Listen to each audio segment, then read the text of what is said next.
Mama, saan ko ba ilalagay ito? Ang bigat-bigat eh. Saan ko ba lalagay? Dito mo ilagay sa ulo ko. Dali. Dito. Dito mo ilagay. Dali. Dito mo ilagay sa ulo ko. Dito.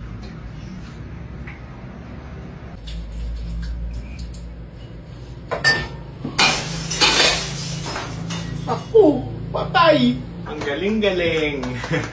Ang galing-galing naman. Ito pa isa, basagin mo. Ito.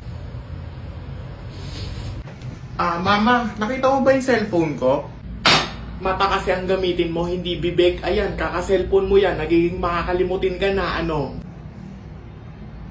Mama, gano'n bang karaming ilalagay kong asukal dito? Ilagay mo na lahat dyan. Wala kang ititira dapat, ha? Ilagay mo yan lahat. Mama, pengi naman pera o wala na kasi akong pera eh. Mukha ba akong bangko, anak? Mukha ba ako nagtatain ng pera? Ano? Ano ba yan?